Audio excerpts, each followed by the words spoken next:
Guys, you know what a gigantic company that makes the most revenue out of an IP in the history of, any type of IP comes along, and they feel threatened by a tiny indie, okay? We're talking about a very tiny indie called Temtem. Come along, and they're giving Pokemon a run for its money, and it is shaking in its boots. I can feel it. What is she talking about? I don't know that necessarily Game Freak is shaking their boots. I wonder if they even know Temtem exists. Oh, I genuinely wonder, because they just seem so like, what? Huh? What? Well, firstly, there's a duck that's holding a sigh in there. So they're probably like, maybe we can copy strike this guy. That's definitely the fear, because it seems that Temtem has actually had like this ridiculously massive, ridiculously successful launch, despite the fact that people have actually been trying to DDoS this like indie Kickstarter early access monster collection game. Absolutely nuts. Let's just talk about why Temtem is awesome and how it's crushing it. Let's go.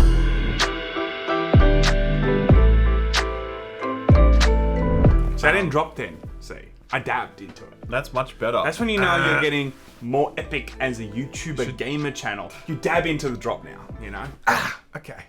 Now we're ready. Moving right along. So, Temtem began as an indie Kickstarter a number of years back, and it actually did quite well for itself. It actually managed to raise about $500,000 dues. That's pretty small, isn't it? Not dollar dues, actually real dollars, I guess. Not fake Aussie dollars. Oh, okay. Well, dollar dues are real in the Simpsons world, but I actually didn't know this game really existed until like a week ago when we had to actually jump on for the Let's Play. I'm sure a lot of people might have also been in that camp. Totally agree. I think that, it obviously hit its Kickstarter goal. It then went into development. It did have a small community of people playtesting and the like, but no one was really like talking about it. It was very under the radar. I think the overwhelming majority of people who ended up buying Temtem in the last little while wouldn't have heard about it until very, very recently.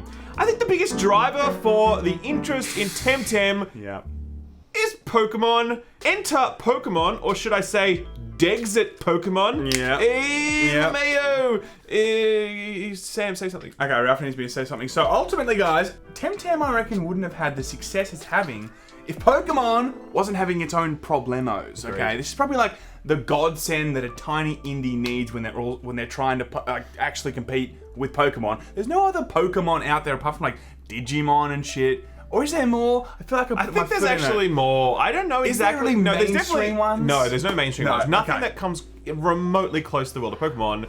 But there have been other attempts. But it seems like Pokemon's biggest enemy is itself, because it's kind of obviously had this release this year with Sword and Shield. Community was super pissed off at the whole Dexit thing, where they took a lot of Pokemon out of the main roster, and they're like, no, you can't have those. Then it turns out the reasons or justifications they offered for Dexit were quite true, like we're improving animations and the wireframes and all this sort of stuff. That stuff just wasn't true. Oh, and also because they said, look, they can only fit a certain amount of Pokemon in it, right? And then the DLC now is going to have another 200 Pokemon. So clearly they couldn't fit it all in, guys. It's too impossible. I can't lie! To their credit, to their defense, okay, maybe I'm a Pokemon sympathizer. They've got like 900 Pokemon. There is a time that they have to cut some of those Pokemon out. If the time is now, I'm also cool with that, But don't come out with these bullshit reasons why you have to cut Pokemon, then put 200 more in. Just gotta annoy people. And Temtem are gonna pick up those people that you have annoyed. Okay. Agreed. Well, Pokemon, just going back to that very quickly, went on to have the lowest Metacritic score of any mainline game, Pokemon Sword and Shield, that is. And it just really sort of left the community quite divided. I think that even people who really enjoy Pokemon still are sort of willing to admit that, yeah, look, there's a bit of a problem here. The game has held on to the Everstone for too long and has not evolved. More Pokemon jokes. Oh god, I spent all night writing that one. Got to catch none of those. There jokes, were several. they're terrible. There were several drafts. I'm sure there was. But look, the thing about any monopolized business or industry, sometimes they get slack, or they just it's like whatever. We've got all the market. Fuck it. We can charge whatever we want, or we can just not really put any innovation into it.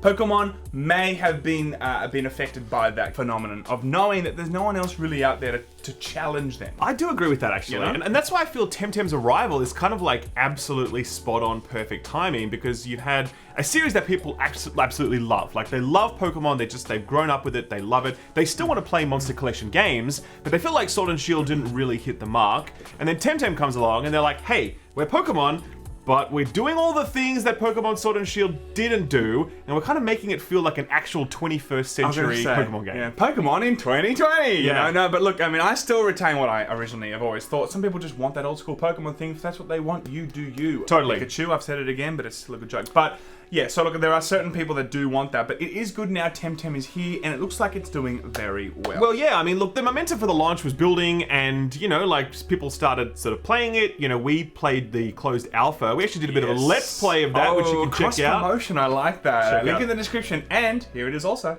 Oh, I'm just giving him less attack. You just keep spamming attack down. You have to pay attention to the game, Sam. I'm having a good old chat with you lads. Nice, nice. Psyduck, see? It's duck with a side. That's great. That's Psyduck. Psypat. His name's Psypat. That's great. So you couldn't get away from it, you know? We just wanted to, like, give it to you. Description, if you're not going to look, we'll just shove it down your throat, everybody. Correct. But look, I mean, the alpha and beta, or whatever you want to call it, really, because it is out now, it was so smooth. There was no bugs, no glitches. Like, it just felt like a complete product Well, for me. yes, we played during the closed alpha where it was actually in really great shape because the population was very capped. However, they had a stress test after that was not great. They definitely had things like server queues. They had a lot of disconnections and stability issues. That's to be expected because that's what a stress test is. It's meant to break the game, and it's like, cool, hopefully these issues will be fixed before launch. Turns out they were not fixed before launch. And Temtem had a very, very rocky start. Not least of all, because someone tried to actually DDoS this game. They were DDoSing Temp. Why would you do this? No, it's Pokemon. It's Pokemon. I said Pokemon. It's Pikachu wanting to know their location. I swear to God. Access main program. Access main security. Access main program grid.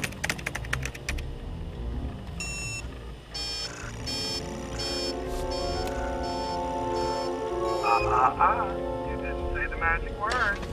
Please! God damn it! Hate this hacker crap! Connor Bridgman, who's the PR person for Humble Bundle, who are actually publishing the game, he tweeted out that servers are getting DDoSed by angry gamers. Be patient, y'all. Angry gamers is really code for angry Pokemon stands. And then I was like, that doesn't sound right. That sounds crazy. I was like, seriously, a DDoS attack? And he replied, yep, we're getting DDoS before the servers even went up. That's mostly dealt with now. Now it's the insane 50,000 people trying to shove themselves into our server. So that's a lot of people trying to shove themselves into you. Sure. Give your meat a good old rub. No, but seriously though, you know, DDoS aside, they overcame that great. 50,000 people trying to log into this game on day one is absolute insanity, and it really shows just how much success the game has enjoyed. The biggest problem at this point is just stability and server caps. Now, one of the things that's been fantastic to watch about this game, and I really encourage you to go and check out the official Temtem account on Twitter.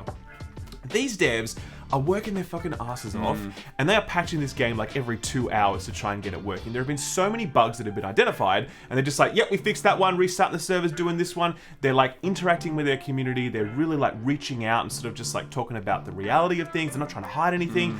At one point, they actually encouraged people to get a refund. Okay, they actually, they said that we said, we're really sorry about this. We understand it really sucks. Please feel free to reach out for a refund if you want, and they will give you a refund. I mean and this is, by the way, that's very Nintendo. This is the same day, we didn't even talk about this. This is the same day that Nintendo actually won a lawsuit in Germany to stop people from being able to refund their pre-orders. I mean, like, it's the perfect comparison right there. You know, 50,000 people also, like, that is AAA territory. Like, It absolutely Warframe, is, for instance, 120,000 in its peak concurrent players. 50,000 is not bad, and that's just the beginning. Well, I hope it actually just gets bigger and bigger. Yeah, and this is the thing, right? If you look at Steam charts, it's showing that the concurrent user base is about 32,000 people, okay? The reason for that is because that is what the servers are capped at the moment. It was actually capped at around 20,000 at the start, and they've been managed to bring it up in sort of small increments. But yeah, it's sitting at 32,000. Obviously, 50,000 people tried to log in. A lot of people are not playing this game right now because they literally cannot access the servers. This is like vanilla World of Warcraft launch kind of queues for some little indie startup Pokemon game. Even then, they had their problems too. Remember when they did the vanilla launch and everyone was crashing? Oh yeah, the servers like Asmongold got booted. Did you see that? Yes. Roll that clip. Oh my god. Okay, where's the rest of these mobs? Oh, No, got disconnected. I'm getting back in as fast as I can.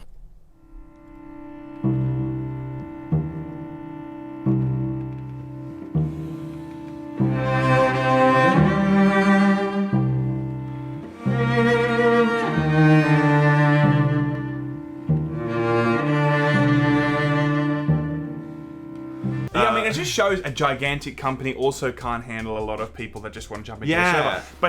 But to be DDoSed, I mean, that's just a real, like, what kind of evil dude do you have to be to DDoS a indie Kickstarter game that just wants to, like, give you a different Pokemon experience? Hackerman. Either way, the game, despite its issues, has actually reached a very positive review on Steam, which is very encouraging. There's no sort of Metacritic score yet to reflect on. Look, it's getting a great rap, and I think there's two things for me that really stand out. One, this is a fantastic game. I really recommend checking it out. I've already done a review on SkillUp. We've done coverage here on Layman as well. Watch that one. It's a great game, okay? So that's number one. But number two, I really feel like the communication of the devs is just fantastic. And in particular, in comparison to something like Game Freak, where they kind of, they're that old school developer that like sits up high and they look down at you like, silent plebs. They don't engage, they don't talk to them. Everything's a big secret. It's such an old school model of video games development and community management. And it's, and it's also nice, very smooth segue, very smooth transition. And it's such a fear thing. It's such a fear-driven kind of behavior, And I think that these devs have been like, guys, we're fucking up right now. We're trying to get this going for you. We're working around the clock. People just want that, respect that more. That transparency builds the relationship with them. And if they're offering refunds, like, who in their right mind's going to take that? Like, they're just going to be like, oh, no, it's all good. You do you, Dev. You know what I mean? Like, it just, regardless of who takes that refund or not, it's still it's still a job well done of building that relationship with those consumers. Where Game Freak danced around a lot of the, things that weren't going to be in the game, and then the whole Dexit thing, and talking about improving animations, and then the game came out and the animations were like, still basic, bitch. Like, such a difference in the way that they have, in fact, spoken to the community. That's why I think this game has very long legs, because I think it's got a fantastic base in terms of what it's built, but I also think the devs have the right mindset for how to build it in the future and engage their community. So I'm really excited to see the future of this game. As I said, it's only in early access now. Like, it's not actually a released product yet. It is in early access. They're going to continue to build on it, refine it. It's going to get shipped to consoles as well. You can expect it on Xbox, PS4, and Switch. Will it come to Stadia? I wonder. I mean, I hope it does. Because that's the only thing I play on now. Correct. Actually, it's going to be an exclusive on Stadia. So watch out for that, everybody. Right. Anyway, guys, that's the episode. Go and check out Temtip if you haven't. It's really good. And we'll see you tomorrow. On Layman Live. Layman Live tomorrow. Young out. It's so fun.